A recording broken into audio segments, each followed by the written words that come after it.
விதைச்சதெல்லாம் முளைச்சி வரும் நேரம் நேரம் பிறந்துருச்சி நமக்கு நல்ல யோகம் யோகம்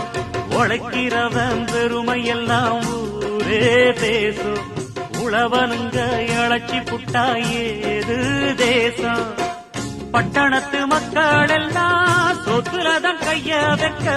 பட்டிக்காட்டு சுப்பன் குப்பன் சேத்துலதான் காலா வெப்பா என்னாடுமே ஏர் முடிச்சா எல்லாருமே சேர்ந்தொழைச்சா வந்திடும் நெல்லுமணி மின்னிடும் பொன்னுமணி